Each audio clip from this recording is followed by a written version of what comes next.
이거 이제 하나씩 쭉 예. 그것을 하시죠 뭐. 예. 교과서. 이거는 오늘부터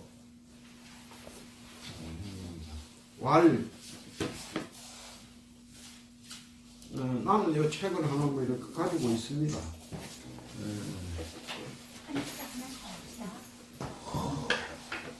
내 방에 이제 이 책이 있으면 이걸 누가 자꾸 가져가고 있어서 나는 여기다가 보존본 이렇게 딱 아예 써놨어요. 다른 사람 못 가져가야 되고 막.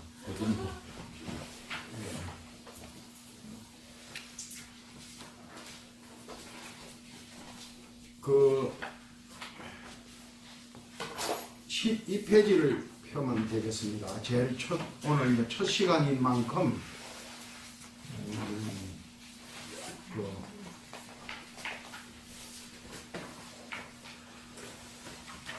이게 뭐 우물쭈물 할 거 있느냐, 바로 본론에 들어가서 이야기를 시작해 보도록 하는 것이 매우 효과적일 것이다 이렇게 보고, 먼저 시를 하나 12페이지 시를 방송하도록 하겠습니다. 맨발로 오신 부처님, 저기 빈 들판길을 홀로 걸어오신 분이 있다. 산을 넘고 강을 건너 맨발로. 변화와 이기의 시대. 시장 경쟁은 기존 질서를 파괴하며 폭력과 이기주의 속에 혼란이 도시를 휩쓸고 국가와 국가 사이에 전쟁이 계속되고 분열과 통합이 반복되었다. 개인은 점차 존재의 가치가 공허해지고 탐욕한 자들이 세상을 지배했다. 이때 오직 홀로 일어선 분, 그분의 이름은 서가모니 부처님. 보리수 아래서 눈을 떴다. 산을 넘고 강을 건너 들판길을 맨발로 걸어와 세상을 바꾸셨다. 오직 사람이 세상의 주인임을 깨닫도록 하셨다. 바로 그대들 여기를 주목하라. 스스로 자기 삶의 주인공이 되고 싶으면 부처님의 말씀에 귀 기울여라. 예. 요 시는 이제 이 책에 제일 처음에 나오는 시로서 어떤 성격을 가진 시냐, 이 책의 서문에 해당되는 시입니다. 그런데 이제 이 책의 제목이 맨발로 오신 부처님이잖아요. 그래 이 시의 제목도 역시 맨발로 오신 부처님입니다. 이 시의 제목에서 따와서 책 전체의 제목을 정한 거죠. 근데 왜 하필이면 맨발로 오신 부처님이냐? 부처님 맨발로 다니셨습니다. 맨발로 다니셨고, 그 당시에는 이제 부처님뿐만 아니라 모든 수행자들이 다 맨발로 다니셨죠. 그리고 부처님만 그런 것이 아니라 그 당시 신발이 없었던 것은 아닙니다. 상당히 많은 사람들이 맨발로 다녔고, 어느 날도 인도에 가면 역시 맨발로 다니는 사람들이 상당히 많습니다. 길거리 다니는 거 보면 많고, 그게 이제 어떤 사람이 얘기하기를 인도는 부처님 당시 그러니까 약 한 3,000년 대략 하면, 내가 왜 3,000년 이런 얘기를 하느냐, 우리가 불기가 여러 개가 있어요. 부처님 도석에 있는데 그 중에는 지금 3,000년이 넘는 불기 연호도 있다는 것을 말씀을 드리면서 그 정도 됐는데, 그 당시나 지금이나 인도가 변한 것이 없을 것이다. 이렇게 얘기하는 사람도 있어요. 이제 물론 인도에 가면 자동차도 있고 뭐 현대 문명이 꽃필 대로 꽃피서 아주 그걸 다 가지고 있는 나라입니다. 나라고, 그게 인도에 가면은 아주 고대적인 전근대적 그 생활을 그대로 유지하고 사는 사람들도 어마무시하게 많지만 또 아울러 그 나라가 지금 세계의 주목을 받는 가장 앞서는 IT 산업이 세계에서 가장 앞서가는 나라고 이게 뭐 그 사람들이 쓰는 뭐 머리 같은 거 이런 것도 매우 오늘날 컴퓨터 문화에 아주 적합한 그런 걸 갖고 있다고 뭐 할 정도로 그런 미스테리한 데가 많은 나라입니다. 그런 나라인데 그래서 그런 것인데 이 책 제목을 맨발로 오신 부처님이라고 정한 것은 다시 말해서 부처님이 맨발로 다녔기 때문에 맨발로 오신 부처님이 아니고 사실은 그 의미는 뭐냐면 부처님은 아무것도 가지고 소유하고 있는 게 없다. 무소유다. 무슨 권력을 가지고 우리에게 왔다든가 또는 다른 기독교식 방식으로 얘기하자면 하나님이라고 하는 어떤 권능을 가지고 와서 우리에게 너희들이 나를 믿고 따라라. 그러면 너희들에게 구원이 있고 나를 따르지 않는 자는 다 지옥으로 보내서 유황불로 태워서 죽이겠다. 이런 어떤 권능을 가지고 오신 분도 아니에요. 아니고 이분은 그냥 빈손 빈몸으로 우리 앞에 오셔서 우리를 제도하신 구원의 길로 인도하신 그런 분이다 하는 것을 말씀을 드리고요. 그래서 책 제목이 그렇게 정해졌다. 이 책은 누가 쓴 줄 아시긴 아시죠? 저요. 그런데 이제 여기 시에 보면 변화와 이기의 시대, 이게 좀 요즘 우리들이 겪고 있는 걸 그대로 표현한 것 같은 느낌이 들잖아요. 시장 경쟁은 기존 질서를 파괴하며 폭력과 이기주의 속에 혼란이 도시를 휩쓸고 국가와 국가 사이에 전쟁이 계속되고 분열과 통합이 반복되었다. 개인은 점차 존재 가치가 공허해지고 탐욕한 자들이 세상을 지배했다. 이래 돼 있잖아요. 그러니까 이거는 매우 우리가 살아가고 있는 이 시대를 표현한 것 같은 느낌을 받을 것으로 봅니다. 그런데 사실은 부처님이 태어나실 때 그 인도의 상황이 이와 같았습니다. 그런데 인도만 그랬느냐? 그렇지 않아요. 인도 외에 중국에 공자도 비슷한 시기에 왔습니다. 연도수를 조금 더 정밀하게 따지자면 서가모니가 가장 먼저 왔고 그 뒤에 공자가 왔다고 본다 할 것 같으면 또 소크라테스 이제 그 속에 예수만 유일하게 한 몇백 년 후에 왔어요. 왔고 그 연대수로 이제 한 1,200년 정도 차이가 나기는 하지만 이때 다 출연을 했는데 공자 우리가 4대 성인이다 이러면 대체적으로 소크라테스를 넣어서 4대 성인이라고 그러는데 우리는 좀 그거는 조금 종교의 창시자 한다면 후대에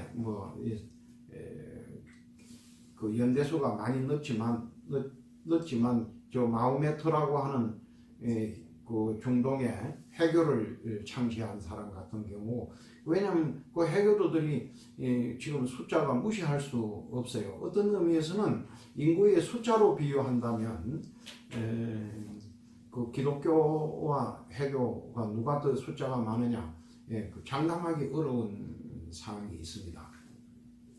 그리고 신앙심이 가장 강력한 자기 종교를 위해서 목숨을 던지고 지금 현재 살아가는 사람들 자기 삶에 절대적으로 지배를 받고 자기가 믿는 종교의 지배를 받는 사람들은 중동 사람들이거든요. 현재요.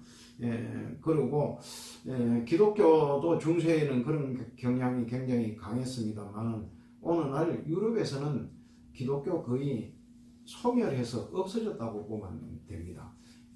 이건 내가 하는 말이 아니라 유럽 사람들이 스스로 하는 말이고, 내가 그 유럽 여행을 했는데 스님이니까 아무래도 자연스럽게 이쪽에는 기독교 문화권이니까 어떻게 됐나 성당 같은 데 가서 물어봤어요. 그 유명한 무슨 그 파리의 무슨 노틀담 성당이라는 거 아주 유명하잖아요.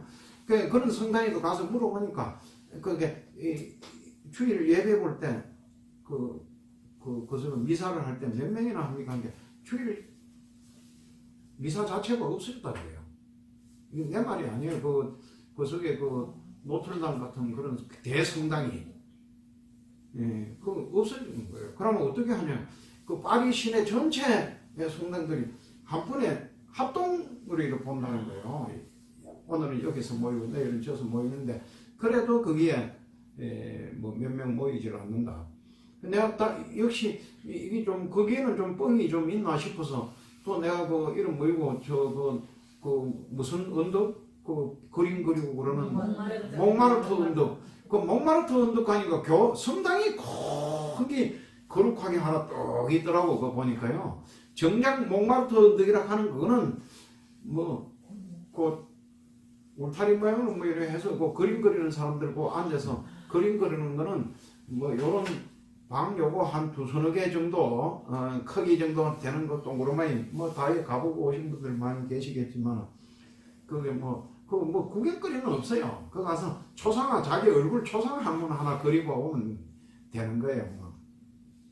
주변에 있는 뭐 카페 같은 거 그런 거 뭐 몇 개 있더만은 그것도 별로 뭐 크게 없고 참고사항으로 조금 거기서 몽마르트 언덕에서는 시원찮아서 조금 거기서 밑으로 내려와 가지고 노상 카페 비슷하게 된 데서 와인 한 잔 사 먹어봤습니다. 그런데 싸대 보니까요. 얼마나 비쌀 걸로 생각했는데 한 병에 아니 우리나라에서 어디 가서 와인 한 잔 하면은 잔으로만 한 잔 마셔도 어디 와인바에 가서 한 잔 마시면 뭐 한 7,000원 이렇게 받을 거 아니겠어요? 근데 거기는 한 병인데 얼마냐? 병으로 뭐 그때 6,000원 우리 돈으로 환산하니까 6,000원 달라고 하는 것 같아요. 그 같이 간 내가 그렇게 마셨다는 뜻은 아니고 같이 간 일행들이 그 싼 데거는 한 병 더 마십시다 더 마십시다 3병 마시고 4병 깨달라 하니까 바 주인이 와가지고 그만 마시고 가라고. 그래서 이 볼란스 놈들이 상당히 절도가 있고 신선해. 내가 그렇게 술을 안 판다 하면 우리나라 사람 욕하고 뭐 돈 준다는데 왜 안 파냐 이렇게 할 거 아니에요. 그 사람들이 그렇게 하더라고요. 그런데 이제 그걸 얘기하려고 하는 게 아니라 이제 종교가 지금 현재 우리는 지금은 종교 위기 시대입니다. 지금 모든 종교가 다 그래요. 불교도 지금 현재 불교도 뭐 여러분들 이렇게 아시는 바와 같이 스님 불교라는 것은 탄압을 받고 이래서 멸망하는 게 아니고 사실은 그 출가한 스님들 출가하지 않은 제가자도 물론 해당될 수 있지만 그 불교도들이 얼마나 열정적으로 수행을 하느냐, 부처님의 가르침대로 그 진리를 탐구하느냐, 이런 것이 불교의 미래를 결정짓는다고 봐야 되는데 지금 그런 게 다 소멸해서 거의 희귀하게 되어 있어요. 희귀하게. 뭐 도 닦는 사람이 아니 출가해서 스님 되면 스님이니까 저 사람이 열심히 도 닦았지 이렇게 봐야 되는데 다 사업꾼이고 무슨 그런 사람이 인정받는 거예요. 저를 잘 발전시키고 불사를 많이 해가지고 뭘 거룩하게 부처님을 잘 조성하고 뭐 탑을 잘 만들고 뭐 법당을 크게 잘 짓고 이러면 그 스님이 훌륭한 스님이야. 그 스님이 가지고 있는 수도한 법력이라든가 그 스님의 사상과 철학이라든가 이런 것이 얼마나 본받을 만한가, 이거는 안 하는 거예요. 이걸. 그래서 오히려 이제 제대로 된 수행자라면 오히려 지금은 그런 데는 능력을 발휘하면 안 되게 돼 있어. 예. 지금 절이 너무 화려하잖아요. 어디 댕겨 보면은. 아니, 나부터도 내가 이 자랑하는 건 아닌데 경원사에 오면서 많이 편해졌어요, 사실. 그 백담사 같은 데 절이 얼마나 부자예요. 그것도 내가 저 파주 보왕사라는 절에 주지를 할 때는 이런 또 내가 자랑하는 것 같지만 그 절이 아무도 주지를 더 가려고 하는 사람이 없었습니다. 왜? 너무 가난해서. 근데 내가 들어가가지고 그 절이 발전이 됐어요. 내가 뭔 체류가 있어서 그런 거는 아니고 그 뭐 어떻게 하다 보니까 발전이 됐는데 그 이름 뭐이고 거기가 이제 제25교구 교구로 번호가 제일 늦죠. 이제 어디고 절 이름이 아니 용주사가 제1교구거든요.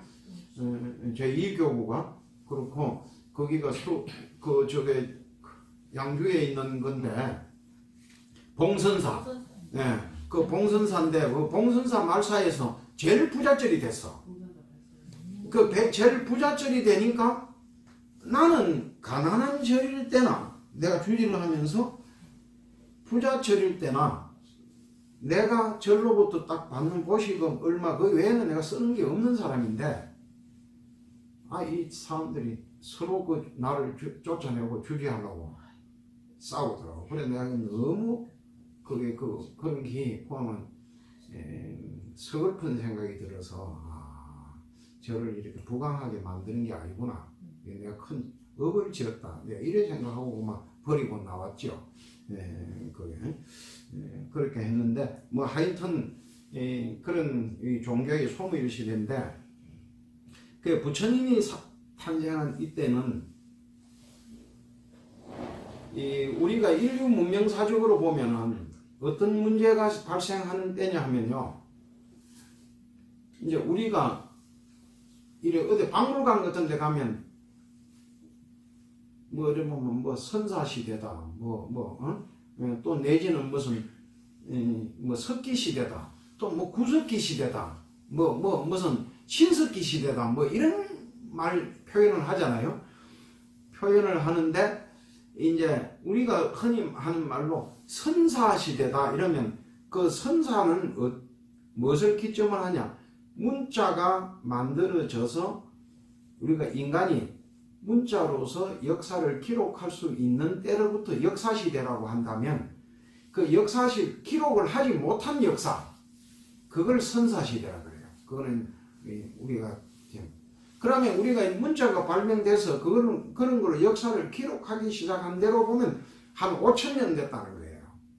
그 5,000년 됐는데 그 시점이 뭐냐면 철기 시대라. 그때가 그게요. 그 철로 된 문화가 이제 초기 철기 시대라는 게 한 200년 이런 게 아니잖아요. 석기 시대 같은 건 몇만 년, 몇십만 년 이렇게 그석을 잡아야 되는 것 같으면 철기 시대는 이제 한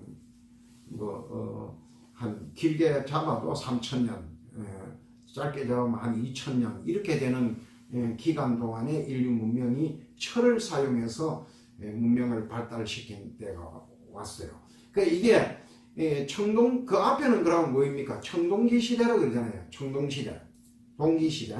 그 청동시대는 시대보다 철기 시대로 오면서 철기는 기술이 동을 다루는 것보다 훨씬 더 고난도의 기술이 필요해요. 그게 왜 어떤 게 고난도의 기술이냐? 동은 이게 불로 가지고 녹이는데 천도 이하의 온도로도 충분히 이걸 녹일 수가 있지만 철은 적어도 이 벌벌 끓는 국물로 만들려 그러면 굉장한 높은 온도를 필요해. 2000도 이상을 올라가야 부글부글 끓고, 그렇지 않은 정도 이제 우리가 이게 다른 우리 이런 데서 보면 대장간 같은 데서 이렇게 들어가서 하는 그런 것도 뭐 한 1500도 내지 뭐 한 2000도 가까운 온도까지 올려야 그걸 노골노골하게 해서 국물까지는 안 되지만 노골노골해서 망치로 두드려서 뭔가를 만들 수 있잖아요. 그런 게 그래서 그 온도를 높이 끌어올리는 2000도, 3000도까지 끌어올리는 이 기술이 굉장히 어려운 기술이란 말이에요. 그래서 이제 철을 다루는 기술이 굉장히 고난도 기술인데 이게 비약적으로 하면서 막 전쟁 일어나면 무기를 만드는 것도 철로 만든 무기와 동으로 만든 무기가 싸우면 동으로 만든 무기는 백전백패죠. 철이 이제 그래 더 철도 다루는 기술이 발달해가지고 더 좋은 쇠를 이렇게 만들어내는 민족이 또는 국가가 전쟁에 크게 이길 수 있는 승리할 수 있는 이런 게 오고 이런 시대란 말이에요. 그러면서 그게 지금 우리 시대에 막 컴퓨터 같은 게 생기고 이래서 문명이 굉장히 빠른 속도로 발전하는 것 같은 느낌을 받듯이 이때 부처님이 탄생한 이때에도 철기 문화의 정점을 이루는 때라서 그때 되면 이제 뭐입니까? 수레 같은 것도 나와서 이 지역에서 저 지역으로 물건을 운반할 때 수레에 물건을 싣고 운반할 수 있는 그런 정도의 이제 그 문화가 발전하고 중국 같은 데서도 그래가지고 뭐 바퀴 이게 이 인류 문명에 바퀴를 만든다는 게 굉장히 중요한 의미를 가져요. 그래서 부처님도 법륜을 굴린다 이러잖아요. 법륜, 바퀴륜자. 우리가 포교를 하는 걸 뭐냐 하면 수레 바퀴를 굴린다 이렇게 하는 거예요. 요즘 말하면 포교하는 거는 뭐가 같으냐, 핵무기를 만드는 것과 같다 이런 거하고 같은 비유가 될 수 있는 거예요. 컴퓨터 같은 걸 사용해서 유튜브를 사용해서 포교를 할 수 있다 뭐 이렇게 하는 거하고 같을 정도로 그 당시에 이제 수레바퀴가 굴러가듯이 막 사방으로 법이 퍼지라. 그래서 법륜, 그 불교 상징 마크가 이래 보면은 법륜이잖아요. 법륜. 바퀴거든 그게요. 수레바퀴. 그만큼 그 당시 철기 문화가 정점을 이루면서 어떻게 되느냐, 이제 이 농산물이 생산이 급격하게 발전을 했어요. 농산. 부처님 경전에 보면 이제 그 땅을 개간해가지고 노는 그 황무지 같은 걸 개발해서 농사를 짓기 시작하잖아요. 그러면 이제 물이 필요한단 말이에요. 물. 농사를 짓는 데는 오늘날도 지금 이렇게 발달된 때도 지금 현재 강 같은 걸 가지고 물 같은 거 가지고 싸워야 할 정도잖아요. 요즘 4대강 문제 같은 것도 물 문제거든, 물요. 도시로 물을 끌어와야 되는 거, 농사를 짓는데, 이 겨울에 돼도 이 비닐하우스 해서 하는 것도 그거 다 물을 공급해야 되고 그러잖아요. 부처님 당시에도 농수로에 물을 끌어가는 이런 문제 때문에 다툼이 일어나는 그런 게 경전에 많이 나타납니다. 그래서 그 농업 생산량이 굉장히 급격하게 발전했다. 그렇게 볼 수 있어요. 그러면서 뭐입니까? 시장이 팽창하기 시작하는 거예요. 팽창. 그러면서 이 인도는 이제 특이한 문화를 가진 나라인데 바라문이라고 하는 계급이 지배 계급이에요. 부처님이 탄생하는 시점까지는 바라문이 인도 사회를 지배하고 있어요. 제일 상류 계급입니다. 그런데 그러한 상류 계급이 그 사람들은 뭘로 하느냐? 제사장이에요. 제사장. 제사 같은 거 지내주고 이렇게 그런 거 하는 걸로 생계를 유지하는데 이 유럽 같은데 르네상스 이후에 그 산업혁명 일어나면서 변동이 어떻게 일어납니까? 영주라고 하는 귀족들, 농노를 부리먹고 사는 그 귀족들을 보다 신흥 부르조아가 새로운 문명에 의해서 돈을 많이 가진 사람으로 등장하잖아요. 그래서 이 사람들이 사회를 지배한단 말이에요. 그런 것처럼 이 인도에도 그런 변화가 일어났어요. 상인 계급들이 급격하게 팽창해요. 부처님 경전에도 수달장자 같은 이런 돈 많은 사람이 나타나가지고 왕보다도 더 힘이 센 거죠. 돈이 많으면서. 우리가 지금도 우리가 뭐 이렇게 여러분들이 뭐 이런 무슨 이런 뭐 SNS 같은 걸 한다든지 뭐 하면 정보를 취득하면서 보면 그러잖아요. 한국을 지배하는 사람이 누구냐? 대통령이냐? 대통령은 뭐 5년만 하고 뭐 끝나는 겁니다. 그거 지배력이 별로 없다. 그럼 뭐냐? 대를 위해서 지배하는 재벌. 그 재벌 중에서도 제일 왕초가 누구냐? 삼성. 그 삼성 모든 사람이 다 삼성 눈치 본다는 거거든요. 이게 좀 얘기가 빗나가는 것 같지만 이 부산 법원장을 한 강민구라고 하는 사람인데 그 사람의 강의를 내가 들었는데 아니 직접 강의하는 걸 들은 게 아니고 어떤 도반 스님 하나가 나한테 동영상을 이렇게 보냈어요. 그래 내가 그걸 한번 또 봤어. 강의를 너무 잘하는 거예요. 그 강의 내용이 뭐냐? 지금 IT 시대에서 이게 좀 우리가 이 문명의 시스템이 바뀌고 있다. 이 거대 담론이야 아주. 그러면서 뭐냐 하면 뭐 몇 년 이내로 그 사람이 강의한 지가 한 벌써 몇 년 전인데 몇 년 이내로 이런 자동차는 일반 자동차 싹 없어지고 자율자동차가 다 이제 덮을 거다. 그럼 자기가 시승해봐도 동영상을 보여주더라고. 한 3년 됐는데 그 사람이 강의한 지가 그 부산 법원장을 하면서 법원장이 그런 강의를 해요. 근데 나를 실망시킨 게 이 사람이 삼성의 뭐 장아무개라는 무슨 사장이 하나가 뭐 어떻게 하고 수사를 하는 과정에서 그 사람한테 문자 하나 보낸 것이 그게 강민구라는 여러 사람이 보냈는데 그 중에 강민구라는 사람도 이름이 올라 있더라고. 보면 뭐 대법관을 시켜주는 하여 같은 은혜를 입고 백골난강으로 뭐 그 은혜를 갚도록 하겠습니다. 아니 대통령한테 그런 문자를 보낸다 해도 웃기는 건데 삼성에 뭐 이게 뭐 그 속에 그게 그 사람은 사장님 뭐 장화무게라는 사람은 어떤 기업을 운영하는 사장도 아니고 삼성그룹의 대협력 담당 사장이야 그 사람은요. 그 일종의 정부로 말하면 정무장관 같은 거지 이제. 그런 사람한테 그런 걸 문자를 보냈다는 거 실망했는데 그게 인도 사회에도 그런 재벌들이 이제 수달장자라든가 이런 사람은 그런 막강한 권력을 가진 사람이에요. 그 외에도 녹자무 강당이라든가 이런 그 부처님 당시의 법당을 지은 거대 또 수달장자만 있는 게 아니고 거부장자들이 많이 있었습니다. 지난번에 많은 그런 거부장자를 모델로 한 사람이 유마일이라는 사람인 거예요. 우리가 지난번에 했던 것처럼. 그런데 이런 의미에서 그러면 그런 사람이 거대한 재벌이 될 수 있었던 것이 뭐냐? 생산량이 많아지고 이 사회가 뭐입니까? 재화가 유유재화가 많아진단 말이에요.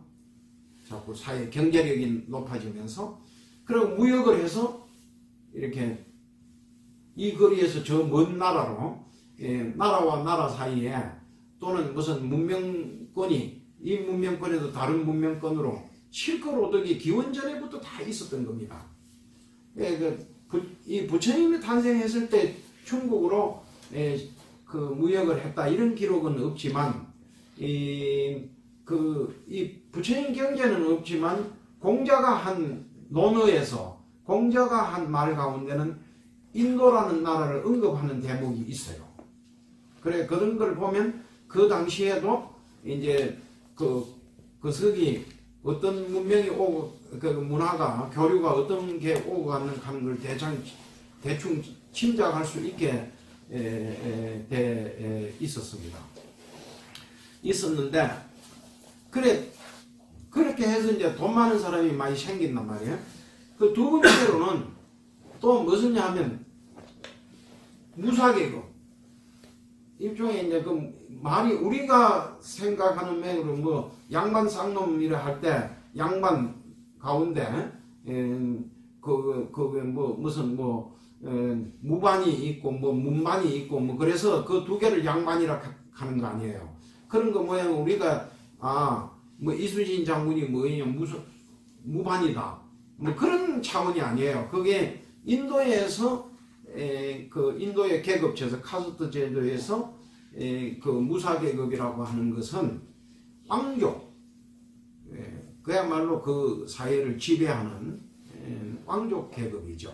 그 일본에도 그게 이름은 사무라이 계급이라는 것이 그게 사무라이도 등급이 다 있지만 결국 일본 사회를 지배하는 쇼군이라고 하는 것이 사무라이거든요. 그게 이제 지배하고 그런 것처럼 이 사람들이 권력이 팽창해서 그걸 그 인도 사회를 지배해요. 그래서 바라문이라고 하는 그 사상과 철학, 뭐 학문, 뭐 제사를 지내고 하는 제사장 이런 것으로서의 역할은 약화되고 새로운 그런 계급들이 사회를 점차 지배하고 그 지배권을 확장해가는 그런 속의 사회였다. 그렇게 볼 수가 있습니다. 근데 이제 우리가 이런 것을 볼 때 그 석가만 이제 위대한 성자가 아니라 석가가 태어났던 시점에 공자도 나오고 뭐 그래 아까 얘기했듯이 소크라테스도 나오고 뭐 이런 사람들이 나왔다고 할 것 같으면 이 아무리 천재적이고 위대한 성자라고 할지라도 자기 문명권 안에서 그 안에의 역사적 지배를 받고 문화적 지배를 영향을 받을 수밖에 없어요. 받을 수가 없고 또 우리가 자기 사상을 누구한테 얘기를 하려면은 뭐입니까? 자기가 소속되어 있는 지역의 언어를 사용해야 되잖아요. 그래서 서가모니도 보면 지금 어느 날은 전 인류가 좀 넓게 얘기하는 사람은 지구촌에 반수 이상은 다 불교도다 뭐 이렇게 얘기하는 사람도 있지만 그 정도까지는 아니고 현재 지구촌에 한 3분의 1 정도는 지금 불교의 영향을 받고 있단 말이에요. 또 이제 반수 이상 정도다고 하는 게 뭐 불교를 안 하더라도 불교의 사상과 철학의 영향을 받고 있는 사람들 뭐 이렇게 볼 수 있는 이렇게 광범위해졌잖아요. 그래서 이런 사상이 그 어떤 지역이라든가 지역의 문화라든가 그 지역의 어떤 가치라든가 이런 걸 뛰어넘어서 전 인류적으로 이렇게 퍼졌지만 부처님이 당시에서는 인도가 사용하는 언어를 사용하고 인도가 사용하는 어떤 문화의 그 틀 안에서 이제 이걸 진리를 펴고 가르쳐 주셨다. 이렇게 봐야 된다고 봅니다. 그런데 그런 중에 이제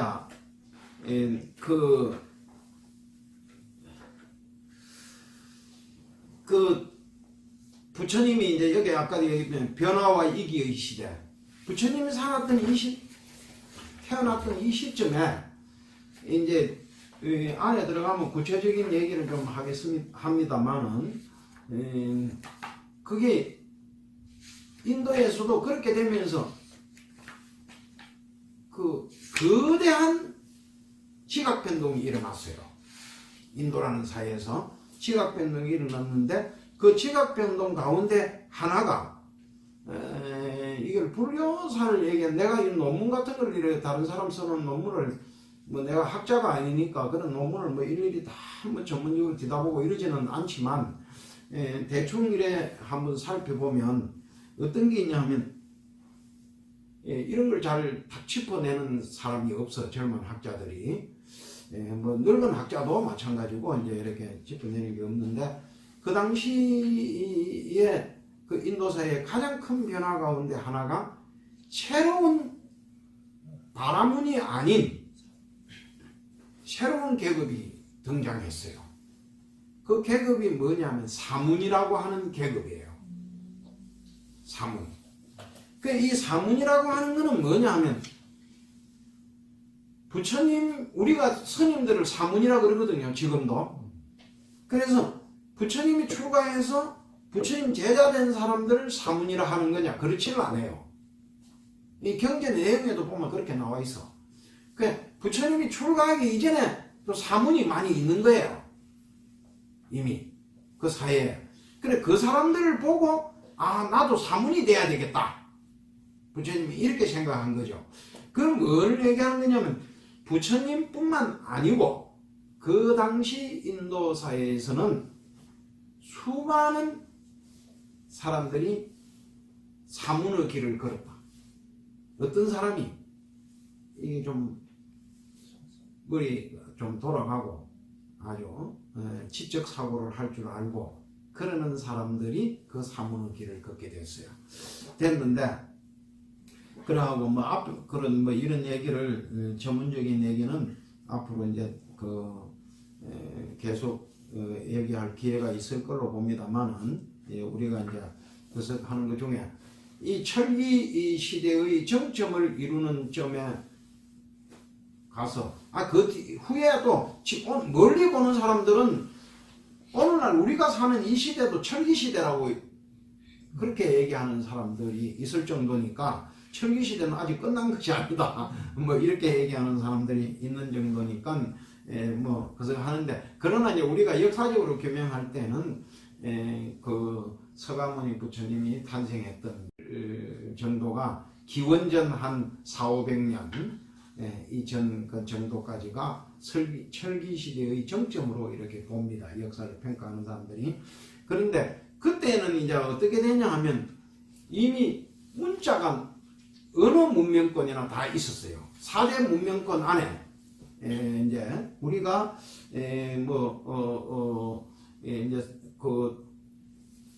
이 문명이 발생했던 지역을 있잖아요. 그 문명이 발생했던 지역이 우리나라 같은 경우도 중국의 항아 문명이 있을 때 우리는 뭐 했냐 그러면 이래 되잖아요. 그 오늘날 요즘 젊은 학자들 가운데 또는 그 조금 약간 그게 매우 좋게 보면 자주적으로라고 볼 수도 있고, 또는 다르게 보면은 아주 굉장히 개혁적이고 무슨 전위적인 그런 학자들이라고 볼 수 있는 그런 고고 학자들이 오늘날 우리 민족도 요하 문명, 그 홍산 문명, 홍산이라는 홍산은 이제 요하라고 하는 건 저쪽에 가면 지명이 있습니다. 요하 지역. 그쪽을 중심으로 항아 문명하고는 항아 문명이 있었던 시대보다 오히려 더 앞서는, 그리고 발명되는 이 고고학적 유물이 저 항아 쪽에서 나오는 것보다 더 우수한 것들이 많이 나와요. 실제 그거는 내가 조작해서 하는 말이 아니고, 거기에 특히 홍산이라고 하는 그 산이 붉게 가지고 생긴 붉은 돌로 이루어진 산이 있습니다. 저 만주 저쪽에 그 내몽고하고 이렇게 접경 지역쯤에 가면 있는데, 우리는 그 가볼 형편은 아니라서 못 가봤지만은 그쪽에 이제 가면 그 홍산이라는 산이 있는데, 그 산 밑에서 산을 중심으로 한 그 주변에서 나오는 유물들을, 고대 유물을 그걸 가지고 이제 홍산 문명이다 이러는데, 특히 거기서 나온 것 중에 그 옥을 이렇게 다듬고 다듬는 기술이 아주 정교하게 발달된, 그래서 오늘날 우리가 우리 시대의 것으로 보더라도 그 옥을 다듬는 그 디자인, 옥을 디자인 다듬으려 하면 어떤 모양으로 디자인을 했을 거 아니에요? 그 디자인한 모습이 굉장히 현대적 감각이다. 이렇게 느껴질 정도로 멋이 있는 그런 옥을 생산했어요. 그래서 그런 우리도 그러나 이제 우리가 그 홍산 문명을 4대 문명권 안에다 넣어준다든가 그런 건 아니잖아요. 그래서 이제 메소포타미아 문명, 이집트 문명, 그리고 인도의 이제 인더스 문명, 그리고 중국의 항한 문명, 이 네 가지를 가지고 4대 문명이라고 합니다. 근데 이미 그 4대 문명권 안에는 고도로 정밀한 아주 우수한 문자들이 나타나기 시작했다. 우리는 어느 날 와서 그런 거 보면은 그게 기원전 막 몇천 년 전에 막 2000년, 3000년 전에부터 문자를 만들어 사용했다. 이게 결코 좋은 게 아니더라고. 우리는 그런 문자를 안 만들으니까 갑자기 어느 날 세종대왕이 그냥 좋은 문자를 만들어가지고 세계에서 최고 우수한 문자라고 그런다 그러잖아요. 그렇게 하는데 어떤 사람은 지금 한문도 우리가 사용하는 한문도 이게 그 얘기가 빗나갑니다만은 한문을 중국 한족이 만든 글자가 아니고 우리 동이족이 만든 글자다 하는 그런 게 있어요. 그걸 주장하는 사람들의 강의를 들어보면 또 맞아요. 합당해. 그게 맞는 부분이 있어요. 그게. 그런데 어쨌든 문자가 만들어졌어요. 그러면 뭐냐? 서가모니 부처님이 탄생해서 성인이 되기 전에 이미 그렇게 발달된 문자를 통하여 뭐입니까? 매우 우수한 철학적 교육을 받았다는 거예요. 요즘 우리가 굉장히 발달된 시대에 사는 것 같지만 이 현대인들이 어떻게 보면요, 막 대학 나오고 아니 그 어린이집까지부터 가서 교육을 받는다고 생각할 것도만 한 3살, 4살부터 교육을 받기 시작하잖아요. 그래가지고 대학원 나오고 박사학위 한 받으려고 하면 인문학계 같은 데는 한 40대에서 박사학위 받거든. 어떤 내가 아는 하나 보니까 지금 몇 살, 35이 됐었는데 좋은 얘기도 한번 인사하러 왔는데 내가 물으니까 어떻게 되면 아직 논문 쓰고 있습니다. 그거 무슨 논문을 그렇게 오래 쓰냐 니는. 내가 이거 선생님 인문학에서는 빨리 박사학위 다 썼다 해도 빨리 안 줍니다. 그거 몇 년을 우리나라 이게 참 문제야. 그런 거 보면 논문 제출해놨는데도 몇 년이나 막 그러다가 그냥 겨우 주고 그런다 그래. 그런데 하여튼 그렇게 오랜 동안 장시간 교육을 받아도 이게 우리가 어떻게 보면 인문학적 지식이 매우 열악하고 부족한 경우가 많아요. 그래서 우리가 어떻게 하면 우리 시대는 막 대학교 같은 게 이렇게 잘 발달돼 있고 막 여러 가지 책 같은 게 도서관에 가면 산더미처럼 쌓여 있고 이런 풍족한 속에서 아주 엄청난 정보를 가지고 공부하는 우리가 훨씬 더 우수한 교육을 받았을 것이다 이렇게 생각할 수 있지만 또 그런 부분이 없지는 않겠죠. 왜냐 우리는 그렇게 발달된 문명 속에 지금 사니까. 그렇지만 부처님 당시에도 우리가 알 수 없는 아주 매우 우리가 생각하는 것보다 훨씬 더 우수한 교육을 받고 논리적으로나 이런 것에 대해서 고동한 지식을 사유를 할 수 있는 사유 체계를 갖추고 있었다. 이렇게 볼 수 있습니다. 그래서 하는데 그런 게 이제 속에서 이게 부처님이 탄생했을 때 이제 이 경전 안에 이렇게 보면 그게 그 혼란 속에서 젊은 시절을 보낸 부처님이 경전에서는 어느 날 우리가 표현하는 것처럼 그게 그렇게 표현하지는 않았고, 그렇게 표현하지 않았기 때문에 문헌상으로는 그렇게 안 나와 있지만 경전을 읽어보면, 총체적으로 읽어보면 부처님이 뭘 중심으로 어떤 고민을 했는가, 이런 것이 잘 나와 있어요. 그래서 내가 이 시를 시적으로 표현하느라고 간결하게 한 것 같지만 부처님이 고민한 거 이런 게 이제 수록을 하려고 했어요. 그래서 그 부처님은 부처님대로 왕자로 태어나고 또 굉장히 고등하고 지식 그것한 우수한 교육을 받았고, 또 더불어 뭐입니까?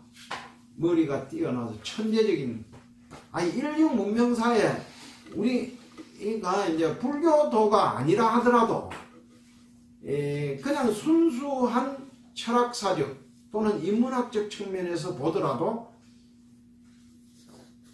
이건 내가 이 스님이라고 꼭 하는 얘기 아니에요. 서가모니보다 더 위대한 인물이 있나 말이지. 우리가요. 공자, 나는 내가 볼 때 예술을 신적으로 이렇게 막 받들잖아요. 가장 위협하지 않느냐, 오히려. 아니, 다 오래 살았거든. 소크라테스도 다 오래 살고, 공자도 뭐 70 몇 살까지 살았고, 그 중에 가장 오래 산 사람이 또한 서가모니예요.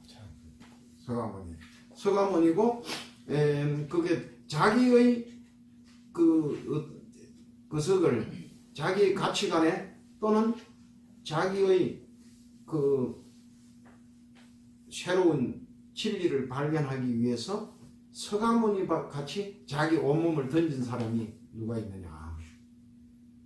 인류사적으로도 그 부처님 이전에라든가 이후에도 없어요. 이렇게 자기를 온몸을 던졌거든. 그러니까 우리가 생각해도 진리를 탐구하는 것이 내가 왕자로 또는 왕으로서 있으면서 책도 가져가라고 하면 볼 수도 있고, 뭐 이렇게 사람들 시켜서 뭐 그것을 하면서 왕궁에 있으면서 사유하고 뭐 공부를 하고 이런 게 훨씬 더 순하지, 그걸 다 버리고 어느 날 갑자기 맨몸으로 나가는 게 그 쉽겠어요? 야생으로 사는 습성을 가진 강아지도 집에서 사료를 먹던 놈이 나가서 야생으로 살아 내보내 꽃비를 풀을 놓잖아요. 우리 경원사에 백구라는 강아지가 하나 있는데 딱 꽃비를 풀어주면 그 순간은 기고만장해하고 뛰어나갑니다. 나가서 이놈 한 이틀 있으면 돌아오잖아요. 돌아와가지고 쑥 묶어달라고. 그래서 내가 저는 참 멍청하다. 기왕 나간 거 멀렁 들어놓고 굶어 죽으면 죽고 막 오지 말지. 이렇게 와서 이래 내밀잖아요. 굉장히 중요한 문제거든요. 이게 그런 것을 한 사람이 서가모니예요. 그래서 그러면 서가모니를 왜 그렇게 했느냐? 왜? 이 왕자기는 하지만 당신의 당신은 모국이죠. 그러니까 카필라국이라고 하는 이 나라가 이 시대의 격변 속에서 강대국이 아니야. 그러고 나중에 부처님 돼갖고 활동하는 그 중에 당신을 가장 받들고 숭배하는 국왕들이 많이 있어요. 그 중에 최고 강대한 국가가 이제 그거 이름 뭐이고 그 고사라국하고 또 이게 뭐이고 그 국인데 뒤에 다 나오는데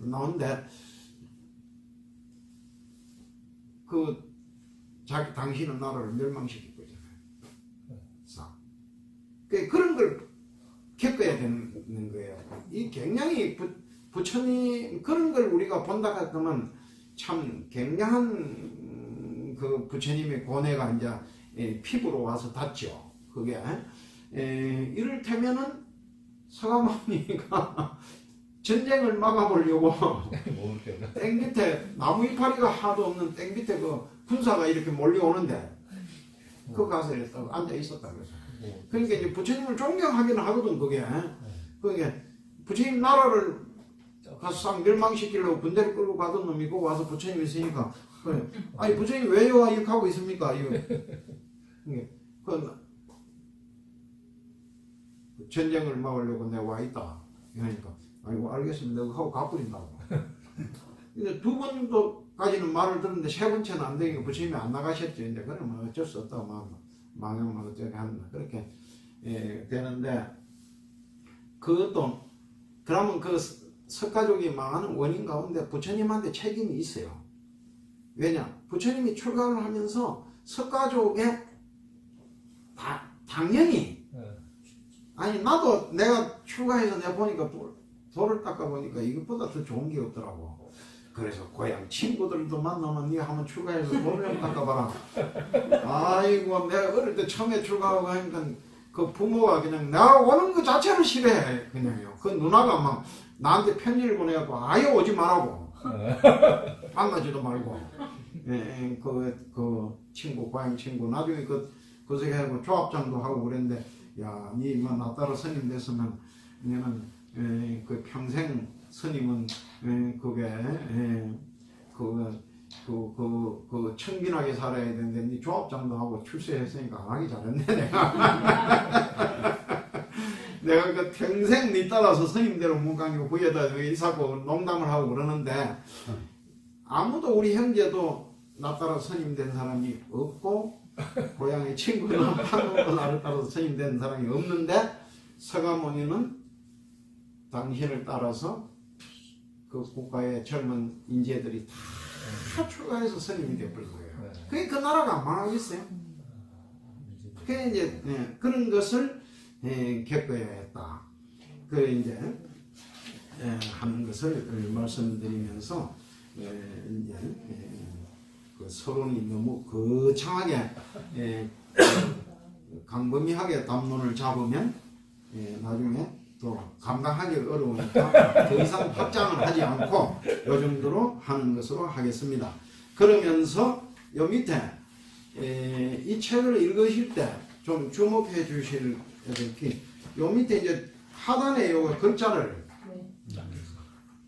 이게 내가 젊을 때 같으면 이런 느낌을 안 받을 건데 나이가 드니까 이 출판사가 이놈들이 이렇게 양장본으로 책을 잘 만들어 가지고 근사하게 뭐 출판사 생긴 이래 이렇게 돈 들여서 많이 잘 만든 거 처음이라고 못하고 지금도 그 후로도 이렇게 잘 만든 책이 안 나왔다 그래요 걔들이. 그렇게 만들면서 이 글자를 너무 활자를 적게 해가지고 조금 한데 요걸 주목해 줘야 된다. 이게 너무 글자가 적으니까 이건 안 읽어도 되는 거고 가볍게 넘어가면 안 된다. 왜 이걸 굳이 밑에다가 이런 걸 하나 붙여놨느냐. 이게 이제 굉장히 중요한 거예요. 그래서 이걸 한번 읽어보겠습니다. 우리가 경전을 읽으면서 놓치고 있는 것이 있다. 부처님이 활동하셨던 시대의 역사적 배경이다. 부처님 시대의 역사는 한마디로 혼란과 격변이 그 어느 때보다 심했다. 상업이 발달하면서 기존의 시장 질서는 무너지고 최상위 계급인 바라문의 지배력은 약화되었으며 무사 계급인 국왕의 지배력은 강화되었다. 국가와 국가 사이의 전쟁은 끊이지 않았다. 심지어 부처님의 모국인 가비라국도 꼬살라국에 의해서 멸망당했고 또 꼬살라국은 마가다국에게 멸망당했다. 이 뒤에 경전에 나오는데 꼬살라국의 그 공주가 마가다국으로 시집을 갔어요. 그래서 경전에 나오면 그 빈비사라 왕의 위제이라고 하는 왕비가 나와요. 그 위제이 이게 이제 부처님 경전을 제대로 보려면 내 안에 들어가 보면 족보 정리를 이렇게 대충 해놨어요. 그런데 그 등장 인물의 족보가 참 복잡하다고. 그게 그 위제이라고 하는 사람이 꼬살라국의 국왕의 여동생으로 이제 그 그 공주예요, 공주. 그래, 그러니까 그 혼인으로 인맥을 맺은, 그게 혼맥을 맺은 그런 국가예요. 그런데 가장 강성한 국가인데 서로 나중에 전쟁을 하고, 그래, 부처님 살아있을 때 고살라국이 마갈다국에 의해서 멸망당했습니다. 이들 국가는 사실 혼인으로 복잡한 인맥을 형성하고 있었다. 한마디로 형제의 나라였다. 그리고 이들 국가의 왕들은 모두 부처님을 몹시 존경했고 불교에 기여한 제가 신도였다. 하지만 부처님의 만류에도 불구하고 전쟁은 거듭되었다. 이런 격변과 혼란의 시대에 부처님은 사람들에게 인종과 성어 차별을 넘어서는 설법을 하셨고 사회 계급을 부정했다. 이는 실로 놀라운 혁명이며 충격이다. 이로써 인류의 역사는 부처님이라는 위대한 성자를 맞아 새롭게 시작되었다. 그런데 이제 마무리하는 뜻에서 시간이 너무 오버해도 안 되니까 마무리하는 뜻을 할게요. 지금 우리나라도 이 작년 자작년에 겨울에 촛불 시위가 일어나고 그걸로 해서 대통령이 탄핵당하고 그게 지금 적폐청산이니 뭐 이래서 하면서 사회의 변화를 앞에 두고 있잖아요. 있는데 이 변화하면 사회를 변화시키고 개혁이 이루어지는 이게 참 지난한 문제입니다. 이게 서론에서 앞만 얘기하는 게 아니고 이게 이걸 얘기할 때 이 안에 숨어 있는 코드가 있어요, 실제가. 예, 그게 뭐 관심을 가지고 있는 사람은 다 그걸 하는데 아까 인종차별, 성차별 이런 것을 부처님이 어떻게 보시고 그걸 어떻게 타파하려고 하셨는가. 그러고 인류에게 당신의 사상과 철학으로서 무조건 출가해서 네 도만 닦아라, 깨달아라 이런 게 아니에요. 부처님이 그 당시 당신은 인류의 새로운 질서 이런 거에 대해서 어떤 방향을 제시하는가 이런 게 부처님 경전 속에 다 들어 있습니다. 그런데 무슨 말이냐?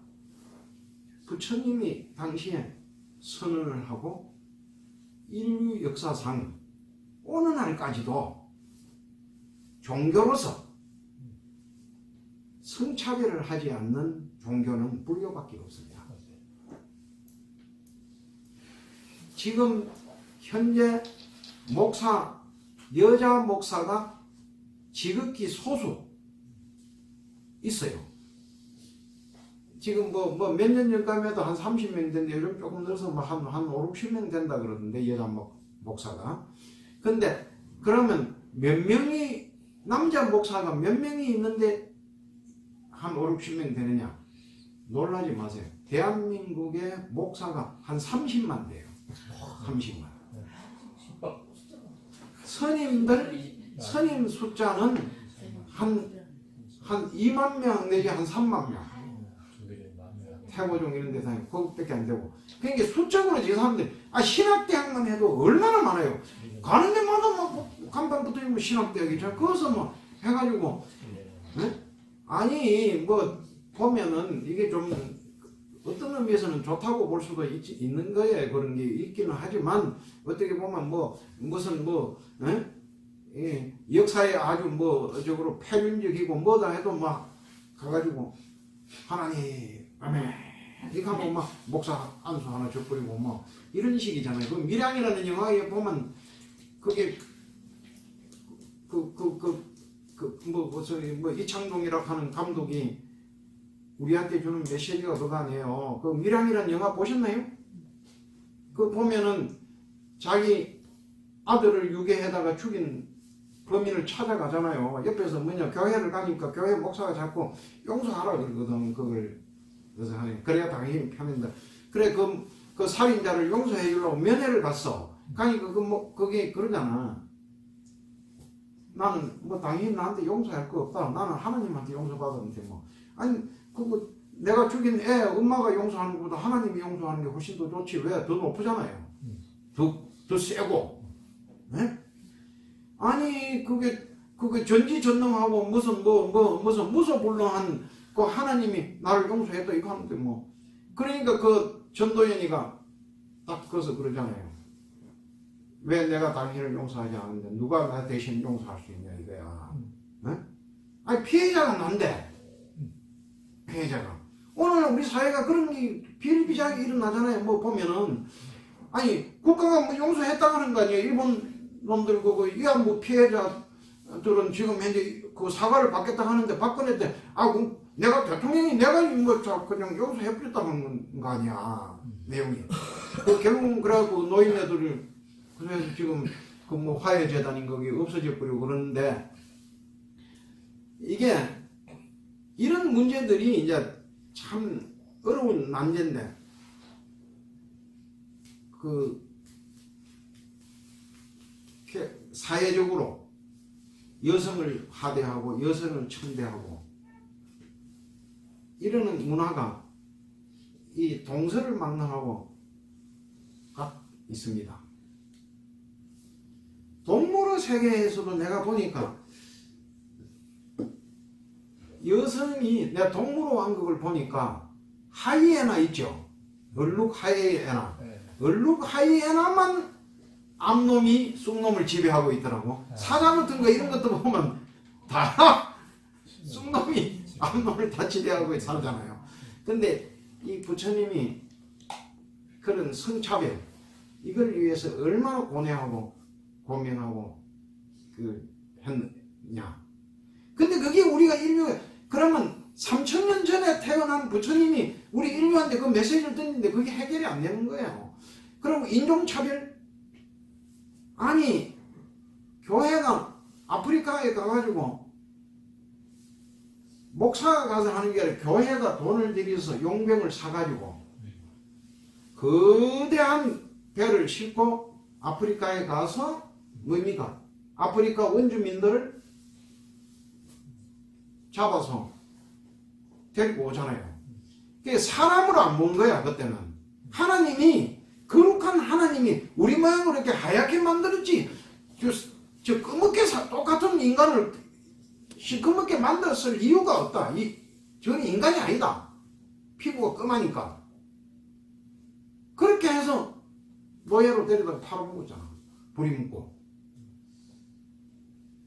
그런데 부처님 당시에 부처님은 내가 이 안에 보면 아주 내가 스스로 쓴 시지만 내가 요거는 다음에 가서 가르쳐 주는데 미리 안 가르쳐 줍니다.